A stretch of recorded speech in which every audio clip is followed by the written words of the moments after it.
Hello, good morning student. आज हम बात करते हैं 12th क्लास के लेसन 11 के बारे में, जो कि एग्रीकल्चर से रिलेटेड है।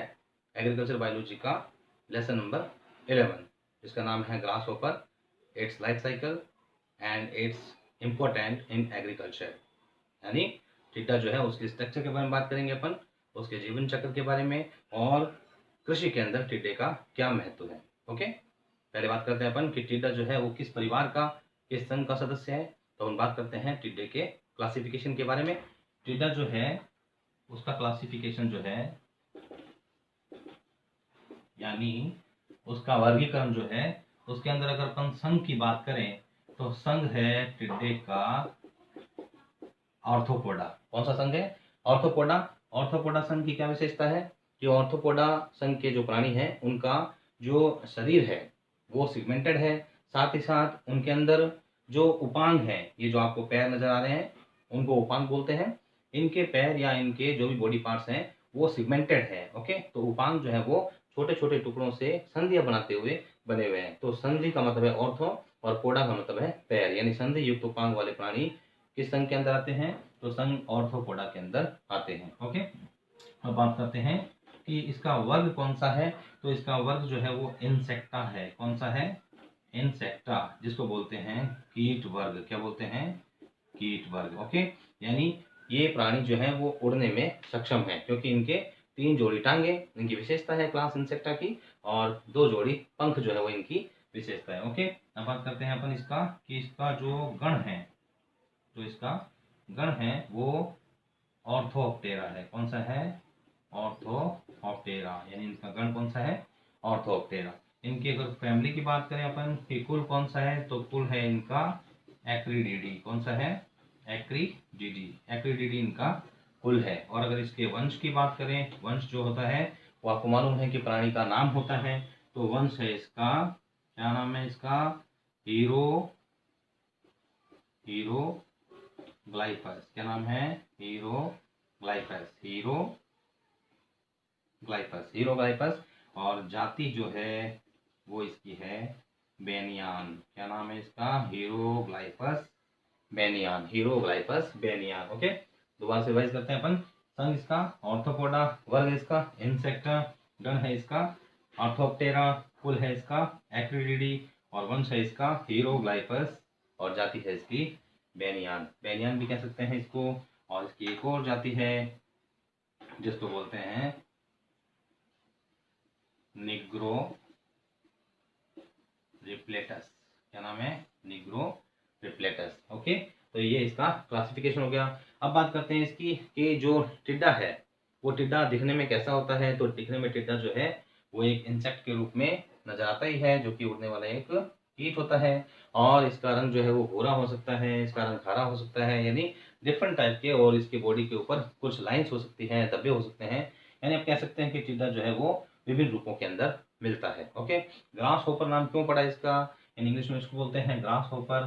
तो ग्रास का मतलब होता है घास, और होपर का मतलब होता है रहने वाला, यानी घास को चरने या घास को खाने वाला या घास के ऊपर रहने वाला प्राणी जो है वो ग्रास होपर यानी टिड्डा कहलाता है। ओके, अब बात करते हैं कि टिड्डा जो है उसकी लेंथ कितनी होती है, इसकी लंबाई कितनी होती है। तो टिड्डा जो है वो ज्यादा ऊंचाई के अंदर नहीं होता है, हालांकि लंबाई होता है लगभग ये 8 सेंटीमीटर लंबाई का प्राणी होता है। यानी टिड्डे की लंबाई जो है वो लगभग 8 सेंटीमीटर के अकॉर्डिंग होती है, और वो साइज के ऊपर डिपेंड कर रहा है कि टिड्डे का आकार जो है वो छोटा है या वयस्क है। ओके, अब बात करते हैं कि टिड्डा जो है वो किस प्रकार से इंपॉर्टेंट रखता है। तो टिड्डा जो है वो फसलों को नुकसान तो पहुंचाता है, लेकिन इसी का एक ही समकक्ष प्राणी जो है जिसको अपन लॉकस्ट बोलते हैं, टिड्डी बोलते हैं। तो टिड्डी जो है वो कई प्रकार की होती है। रेगिस्तानी टिड्डी होगी, ये इस प्रकार से जो कई प्रकार की टिड्डियां, जो 3 प्रकार की टिड्डियों के बारे में बात करेंगे अपन। ये टिड्डियां लोकस्ट कहलाती हैं, और इसको अंतर्राष्ट्रीय शत्रु माना गया है, क्योंकि ये फसलों को भारी मात्रा में नुकसान पहुंचाती है। ओके, तो दोनों लगभग एक जैसे ही प्राणी है, थोड़ा सा लाइफ साइकिल जो है वो डिफरेंट टाइप का है इनका। अब बात करते हैं अपन कि टिड्डा जो है उसकी बॉडी जो है उसकी बनावट कैसी है, सिगमेंटेड बॉडी है, किस प्रकार से है।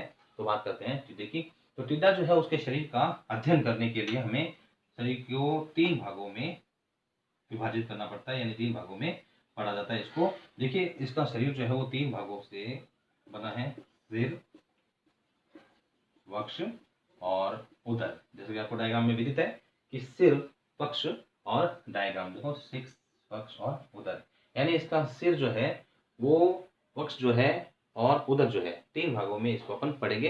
देखिए सिर जो है इसके अंदर 6 खंड होते हैं, यानी सिर जो है वो 6 खंडों का बना है। ओके, तो सिर 6 खंडों का बना है, वक्ष जो है वो 3 खंडों का बना है, सिर 6 खंडों का बना है, और बाकी जो है उदर जो है वो 11 खंडों का बना है। तो सिर की विशेषता देखते हैं अपन कि सिर जो है इसके ऊपर यानी अंदर की तरफ 2 नेत्र पाए जाते हैं, यानी एक जोड़ी नेत्र पाए जाते हैं।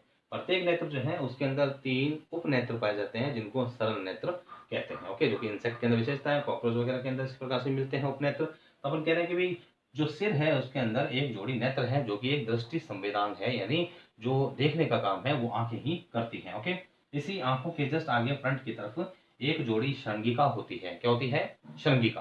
श्रृंगिका भी सेंसिटिव ऑर्गन है, जो कीटों को यानी इंसेक्टों को वातावरणीय जो संवेदना होती है उसका ज्ञान करवाते हैं, यानी इंपल्स को अंदर लेते हैं। ओके, अब बात करते हैं सिर के नीचे की तरफ। यहाँ पर देखिए सिर के नीचे की तरफ मुख पाया जाता है। मुख जो है उसकी लोकेशन विशेष है, हाइपोग्नेथस प्रकार की लोकेशन है, यानी सिर की जो नीचे की तरफ मुखांग है वो हाइपोग्नेथस पोजीशन के अंदर पाए जाते हैं। मुखांगों के बारे में विस्तार में बात करेंगे नेक्स्ट वीडियो में कि मुखांग जो है वो चबाने और काटने वाले होते हैं, और मुखांग जो है वो 5 है। इन 5 के बारे में विस्तृत जानकारी आपको नेक्स्ट वीडियो में दी जाएगी। अब बात करते हैं वक्ष की। ओके, तो वक्ष जो है वो देखिए आपको 1, 2 और 3 यानी 3 सेगमेंटेड बॉडी पार्ट्स के अंदर वक्ष जो है वो पाया जाता है। और वक्ष के अंदर कुछ विशेषताएं हैं कि वक्ष जो है उसके प्रत्येक भाग को अलग नाम दिया गया है, अग्रवक्ष, मध्यवक्ष और पश्चवक्ष। अग्रवक्ष से एक जोड़ी टांगे, मध्यवक्ष से फिर एक जोड़ी टांगे, और पश्चवक्ष से फिर एक जोड़ी टांगे निकलती हैं। अब मतलब ये हुआ कि प्रत्येक वक्षीय भाग से यानी अग्रवक्ष से एक जोड़ी, मध्यवक्ष से एक जोड़ी और पश्चवक्ष से एक जोड़ी टांगे निकलती हैं। क्या विशेषता है टांगों की? जो अग्र टांगे हैं ये वाली, और जो मिडिल टांग है यानी मध्यम पाए जाने वाली टांगे, ये दोनों टांगे जो हैं वो चलन टांगे कहलाती है, यानी 4 चलन टांगे हैं, यानी 2 जोड़ी टांगे चलन टांगे हैं। और पीछे की जो टांगे हैं वो मजबूत है, पावरफुल है, बलिष्ठ है। वो टांगे जो हैं वो टिड्डे को जंप के लिए, यानी टिड्डा जो है फुदकने वाला प्राणी है, तो ये पीछे वाली टांगे जो है वो कूदने में काम आती है, यानी फुदका जो है, इसीलिए टिड्डे को बोला जाता है कि टिड्डा जो है फुदक फुदक कर आगे बढ़ सकता है। तो कूदने वाली टांगे पश्च वक्षीय भाग से निकलने वाली टांगे हैं, मजबूत टांगे हैं ये। अब बात करते हैं कि वक्ष भाग से ही 2 जोड़ी क्या निकलते हैं? पंख निकलते हैं। क्या निकलते हैं? पंख। ये देखिए पंख है, कीटों की विशेषता है कि कीट जो है वो पंखों की सहायता से उड़ता है। तो अपन कह रहे हैं कि भी पश्च वक्ष जो है यानी मध्य वक्ष से एक जोड़ी पंख और पश्च वक्ष से एक जोड़ी पंख निकलते हैं। ओके, तो अपन कह रहे हैं कि 2 जोड़ी पंख जो है वो भी वक्ष भाग से ही निकलते हैं। अब नेक्स्ट लेते हैं उदरीय भाग की, कि उदर जो है वो एक लंबा पोर्शन है। उदर जो है वो भी सिगमेंटेड है। लगभग उदरीय भाग के अंदर 11 खंड मिलते हैं। कितने मिलते हैं? 11 खंड मिलते हैं, यानी 11 खंडों से मिलकर टिड्डे का उदर बना हुआ है। ओके, उदर जो है वो सॉफ्ट बॉडी है, यानी बिल्कुल लूज होता है, और ये ट्यूबुलर स्ट्रक्चर है, यानी नलिकीय संरचना के समान नजर आता है। ओके, अब बात करते हैं कि उदर की क्या विशेषता हो सकती है। तो उदर जो है उसके अंदर जो प्रथम खंड से लेकर 8वें खंड यानी 1 से लेकर 8वां खंड जो है, उस उदरीय 8वें खंड तक श्वसन रंध्र पाए जाते हैं। क्या पाए जाते हैं? श्वसन रंध्र।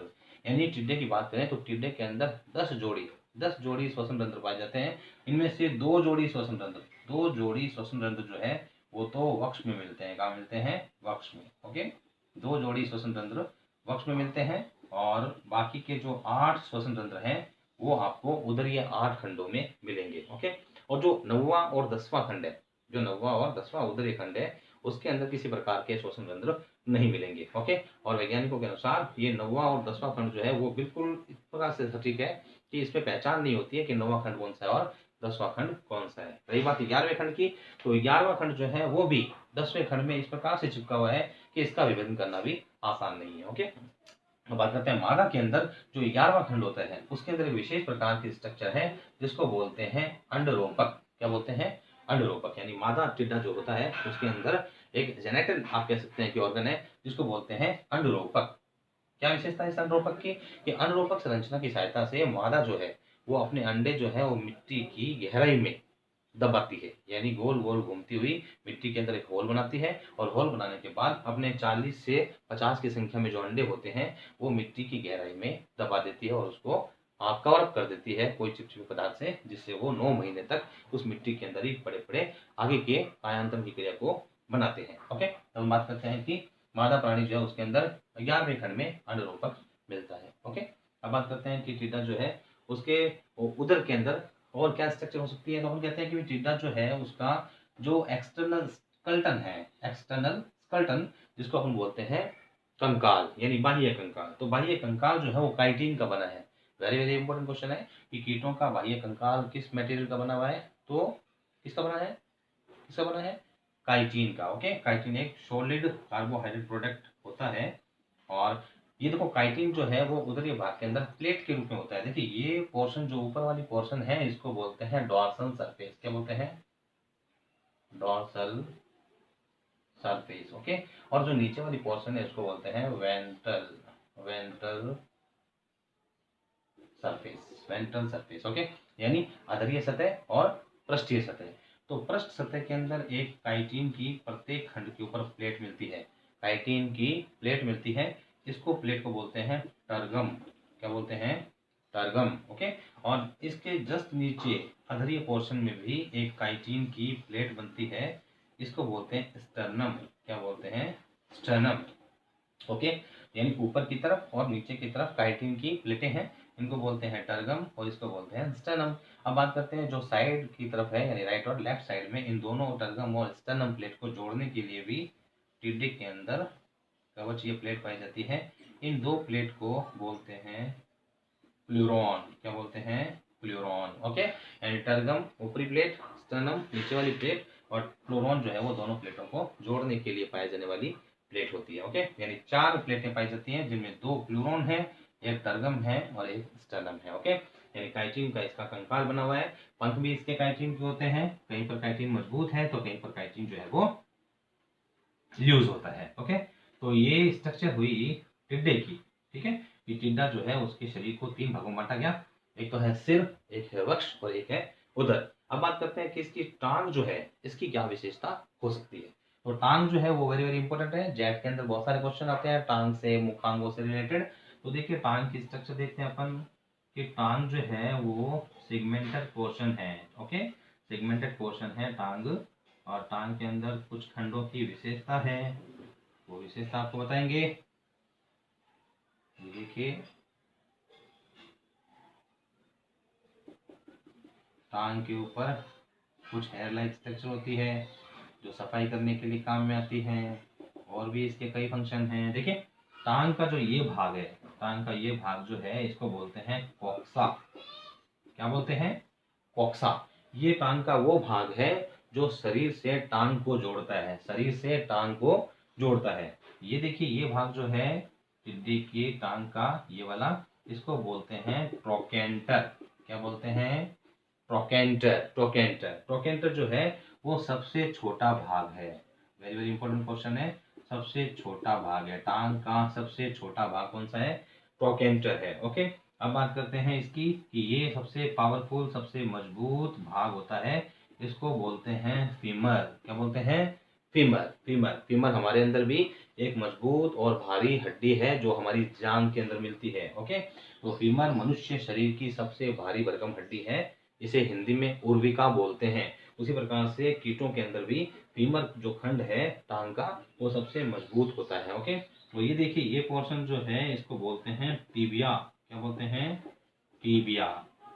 टीबिया जैसा कि आपको नजर आ रहा है लंबाई में सबसे बड़ा दिखाई दे रहा है, तो इस खंड की विशेषता है कि ये सबसे लंबा खंड होता है, ये सबसे लंबा खंड होता है। ओके, हमारे अंदर भी जो पिंडली है, पैर की जो पिंडलियां होती है नीचे की तरफ, तो फीमर के जस्ट नीचे, तो उसके अंदर भी 2 प्रकार की हड्डियां होती हैं, एक तो है टीबिया और एक है फिबुला।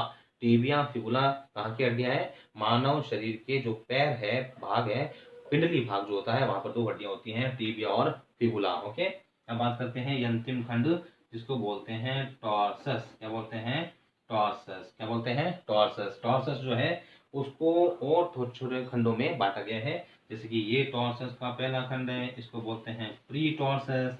इसको बोलते हैं मध्य वाले को मीजोटॉर्सस, और इसको बोलते हैं, क्या बोलते हैं, मेटाटॉर्सस। मेटा का मतलब थोड़ा सा बड़ा है ये खंड। इस खंडों के ऊपर सूक्ष्म रोम होते हैं, यानी टॉर्सस अंतिम खंड है टांग का। ये भी क्वेश्चन कर सकते हैं कि इनमें से कौन सा अंतिम खंड है, कौन सा प्राथमिक खंड है, कौन सा लंबा है, कौन सा मजबूत है, कौन सा छोटा है। तो सारे क्वेश्चन जो है टांग में से आपको अच्छी तरह से करने चाहिए कि टॉर्सस खंड जो है वो सबसे अंतिम खंड है, जो कि उपखंडों में बना है, प्री टॉर्सस, मीजोटॉर्सस और मेटाटॉर्सस। तो इस प्रकार से टांग देखिए अपन ने कि टांग जो है वो 5 खंडों में बटी हुई है। कॉक्सा वो खंड है जो शरीर से जुड़ा हुआ है टांग का। ट्रोकेंटर जो है वो सबसे छोटा खंड है टांग का, और फीमर जो है वो सबसे मजबूत खंड है टांग का, और ट्रीबिया जो है वो सबसे लंबा खंड है टांग का, और टॉर्सस जो है वो सबसे अंतिम खंड है टांग का। और टॉर्सस जो है उसको 3 भागों में बांटा गया है, प्री टॉर्सस, मीजोटॉर्सस और मेटाटॉर्सस। ओके, तो जनरली अपन ने टिड्डे की आउटर स्ट्रक्चर पढ़ी। अब इसके इंटरनल के बारे में बात करेंगे अपन नेक्स्ट वीडियो में, जिसके अंदर अपन बात करेंगे इसके लाइफ साइकिल के बारे में, टिड्डे के मुखांग जो माउथ पार्ट्स होते हैं उनके बारे में, उनकी विशेषता के बारे में, और इसके अलावा इसका एग्रीकल्चर के अंदर क्या इंपॉर्टेंट है उसके बारे में। ओके, तो जनरली अपन एक बार और रिवाइज कर लेते हैं कि टिड्डे का शरीर 3 खंडों में बना हुआ है, सिर, वक्ष और उदर। सिर जो है वो 6 खंडों का बना है, कितने, 6 खंडों का बना है। वक्ष जो है वो 3 खंडों का बना है। उदर जो है वो 11 खंडों में विभाजित है। ओके, सिर की क्या विशेषता है, सिर के ऊपर एक जोड़ी नेत्र पाए जाते हैं जो दृष्टि संवेदक है, एक जोड़ी एंटीना मिलते हैं जो कि सेंसिटिव पोर्शन है, वातावरणीय संवेदना जो है, तो चाहे वो केमिकली है, चाहे वो प्रेशराइज है, या किसी प्रकार की इम्पल्स है, उसको अंदर की तरफ लेकर इसकी बॉडी को एक्टिव करता है वातावरणीय संवेदनाओं के प्रति। ओके, अब बात करते हैं इसके कि वक्ष भाग जो है उसके अंदर 3 खंड होते हैं, प्रत्येक खंड से एक एक जोड़ी टांगे निकलती हैं। ओके, और मध्य वक्ष और पश्चिम वक्ष भाग से एक एक जोड़ी पंख निकलते हैं जो उड़ने में सहायक होते हैं। टांगों की क्या विशेषता है कि टांगे एक जोड़ी जो है वो आगे की तरफ, और मध्य में जो टांगे हैं वो चलन टांगे हैं, चलने में सहायक है। इसके अलावा जो पश्च टांगे होती है वो वरिष्ठ है, मजबूत है, बड़ी है, ये कूदने में सहायक होती है।